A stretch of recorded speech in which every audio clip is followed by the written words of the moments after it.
We'll be starting here in Nigeria, looking at the Blueprint newspaper. On the front page of the Blueprint, impeachment threat on Buhari needless. We saw that. Blessing took it during the top story where it was said that President Muhammadu Buhari has been given a deadline to either turn things around or be impeached. We're working around the clock to address lawmakers' concerns. President must step up in 6 weeks or bow out, says senators. Nasarawa government shuts down schools. 3 killed in Benin, Gwari, 13 abducted. Our problems beyond party politics, says Obasanjo. And these stories are on pages 5 and 6. Bail application. Ex-AGF Idris knows fate today.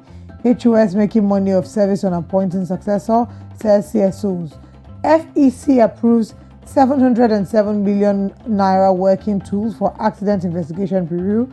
That's on page 5. First money agents record over 1 billion transactions worth 22 trillion naira. That's on page 22. Cost of production threatens BUA's cement shareholders' investment on page 23. Now on page 7, ADC says Kachiku suggests way out of insecurity. Names Buhari as running mate. Which of the Buharis? I don't believe it's President Muhammadu Buhari. It certainly should be another Buhari. 700 to the dollar. 700 naira to the dollar. Exchange rate worry Senate.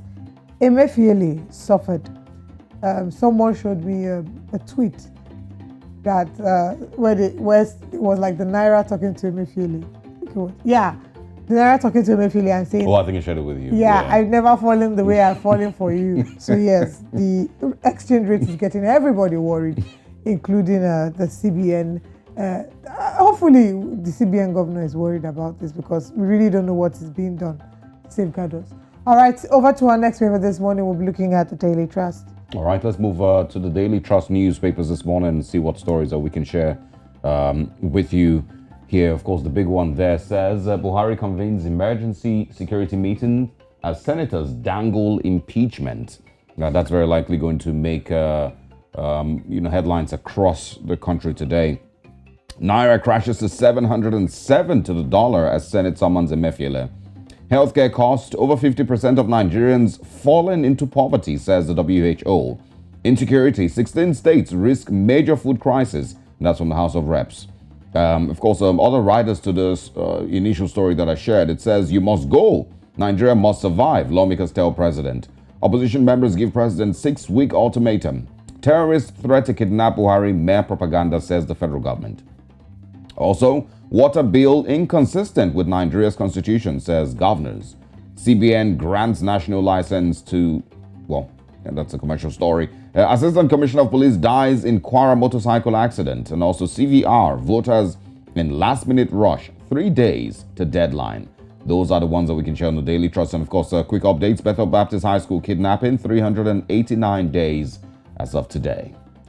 Well, those are quite interesting stories there. Let's move on from Nigeria to South Africa with the Sowetan. On the front page, it takes a thief to catch a thief? Question mark. ANC asks tainted cadres to fight graft. ANC asks tainted cadres to fight graft. Document released ahead of party's policy conference and joins members, including those fingered by Zondo report, for state capture to propose ways to root out corruption. Details on page 3. Winners to winners. Bafana class of 96 hailed Bayana on page that's on page 23. Arming the enemy. How defense plans to use Gardi tweet. Complaint about police handling of case may haunt family on page 2. And on page 6, Cooley Chana's labor of love. Persistence pays off as he opens own studios. Congratulations to him. That's all the story we can take on South Africa. Let's head over to our next country. All right, still this morning, let's move to other papers this morning. On the news this morning, the Daily Nation, that's what we're moving to this morning. It's right there on your screen. And it says here, race to the wire, decision 2022, 11 days to elections. Very interesting run up to the elections in Kenya there. Rivalry, Ruto and Raila are taking the battle to succeed Uhuru Kenyatta all the way to the last day of campaigns, with a series of rallies in battleground zones that will culminate with a duel in the city on August 6th. Very interesting. Also, Ryla, this is on page 4, demands meeting with IEBC over parallel result forms. Parties reward loyalists with slots. It's all about the KN elections. And also, what Ruto on stage alone achieved. If you remember, we spoke about this yesterday with Raila Odinga not attending the presidential election debate. Early victory for KU's Wainaina in court battle with Uhuru over land. These are the big ones on the Daily Nation this morning, and I think these are the stories that we can share at this time.